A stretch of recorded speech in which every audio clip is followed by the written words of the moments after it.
What's up, YouTube? Welcome to the very first video from your one and only Dom's Garage, the channel which we feature the weird, the boring, and the project cars. Thank you guys so much for tuning in. I am now driving my fun weekend car slash my project, my 1987 Ford Tempo GL 4-door, which I paid just $900 for this thing. And I am absolutely in love with it. It is so much fun to drive, it turns a lot of heads, and it is just something different, something you just don't see every single day. Unfortunately though, it is really slow, and more unfortunately still, this is not the reason I'm making a video today. Because we're not here to talk about my Tempo today. How sad.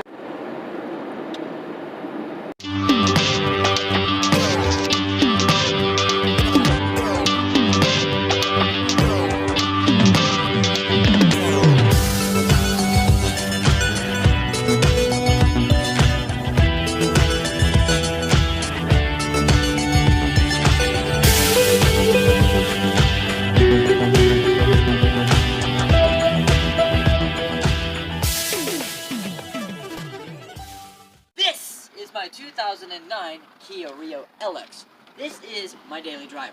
I have had this little economy car here for the past few or so months. I've had it since January, and this will be my full in-depth, not like a review, because if it was a review, you'll be watching until the day you grow a beard, but just to give you a rough overview of what it's like to own, what I've done to it, and pretty much everything else. So, stay tuned. Before I decide to get started, let me just make one thing very clear here. This is not exactly my car. I am currently leasing this car for the next 2 years. Hopefully by the end of the lease, I could trade it at the end of the first year if I want to, but I don't plan to. But at the end of the 2-year lease that I have with this car, I do plan on getting a new car soon. But for now, I'm stuck with a Kia. What a gearhead sin. I thought I'll never own a Kia.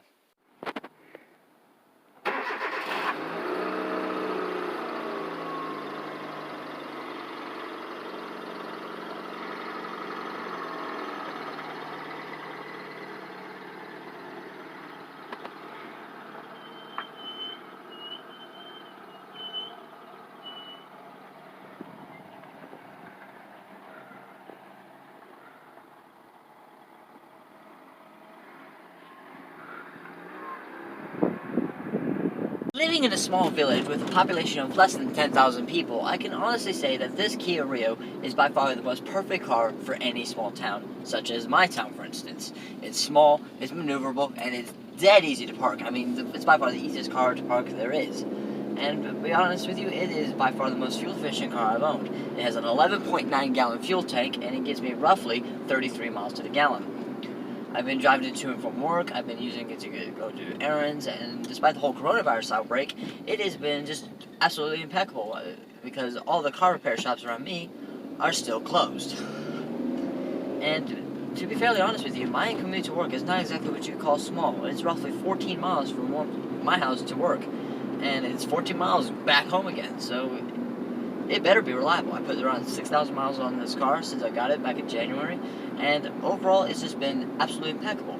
I have kept this car up to date in maintenance, I did one oil change so far, and a coolant flush just to make sure everything was nice and worked, and also replaced an air filter.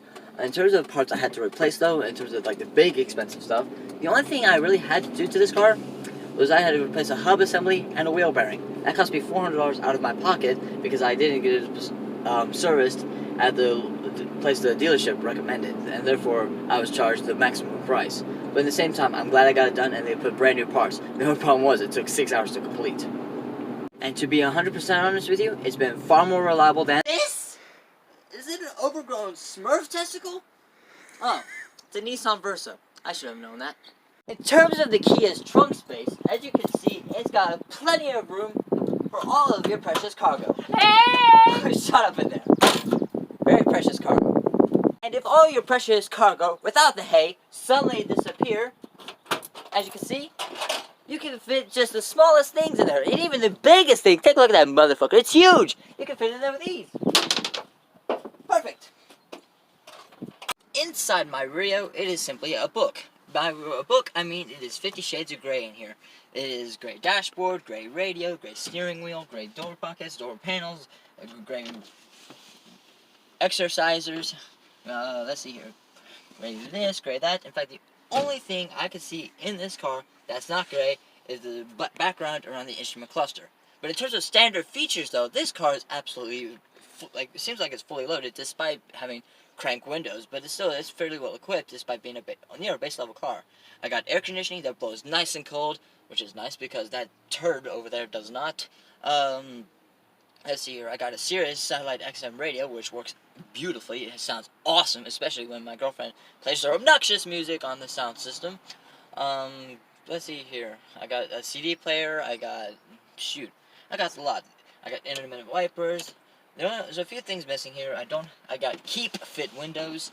I have no cruise control. I do not even have power locks on this thing. I don't even have power mirrors, which on my project car, which is 22 years older, does have power mirrors, which still work. But if there's a few things I do not like about this interior, and it just simply feels cost-cutting, and if you ever owned an older Hyundai Accent or a Japanese car from the 1990s, you'll know what I'm talking about. It is, of course, this wonderfully annoying sound. And that's not all, because if you have the key in the ignition and you open the door, yeah, that's really wonderful. And the thing that really bothers me is if I were to keep the engine running, the headlights turn on. But as soon as I turn off the engine, the headlights automatically turn off, and I don't know about it, and I open the door, and there's no warning sound of any kind whatsoever. It is ridiculous. I'll prove it to you. Let me just start the car. That's just the seatbelt reminder. Give it a second. There we go. Headlights are on. Now, the door's open. I'll gloss over that. Alright, and I'm going to turn off the car. Headlights are still on. The only thing that's on now is the parking lights. And that is seriously annoying because if you are in a parking lot, let's say at Walmart or Lowe's or Home Depot, or whatever essential business is open, and you are in there for a good 2 hours, you leave your headlights on and you don't even know it, you come out and you got a dead battery. Very unfortunate. Annoyances aside though, this is still one fantastic little car, and it's absolutely loaded with aftermarket features, such as a can opener, a cup of pop, let's see, a can of pop, wow, that's even better, some kind of fork, let's see here, a Walmart receipt, and a can of tuna. Why do I need a can of tuna in the car? Because I have the munchies. Under the hood of this baby, this white and black beast, is a 1.6 liter 4-cylinder engine making 110 horsepower and 107 pounds-feet of torque, which, given the fact this car is 11 years old, I'm not exactly sure how much remains, but I do know one thing. Since I started filming this video, the hood latch has broken, so that's one thing I gotta take care of right away. As well as that fan belt that you heard earlier. I have no idea what's causing that. My guess is moisture, because this thing hasn't pretty much ran all day. I took the tempo to work today. Overall, as someone who's completely obsessed with the motor car, the idea of the automobile, I can just simply rate this car a measly 3 out of 5.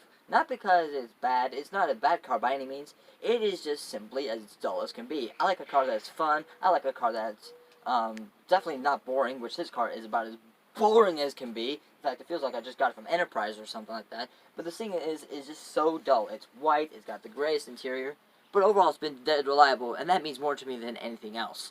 Especially given the fact I have a long commute to work, I have a lot of things to do, I have bills to pay. In fact, I have to drive 30 miles just to go visit family to do laundry, because I don't have a washer and dryer in my house, but that will come in time. But at the same time, it's just been a reliable, safe little car, if a little on the cheap side. It kind of reminds me of a car the dad's teenage daughter was received for her 16th birthday for getting straight C's. And it's just simply unbearable to live with, knowing that I could get something nicer, but at the same time, I'd rather have this than something that resembles a Smurf testicle. But at the same time, it is overall just a dead reliable little car, and I would recommend it to someone out looking for their very first car, or it's just a simple in-town commuter on a budget. But other than that, it is a completely dull car, and honestly, if you're looking for something better, I recommend a Honda Fit, or maybe a Ford Fiesta, or maybe a Mazda 2 if you can find one. But other than that, it's not a terrible car. So thank you for watching this wonderful video from your one and only Dom's Garage. Please consider subscribing, liking, and sharing with friends and family. I hope you enjoyed it as much as I felt making it. Don't forget to email me in the email down in the description. Follow me on Facebook, as well as any other things. Until this coronavirus thing ends, take care of everybody and stay safe.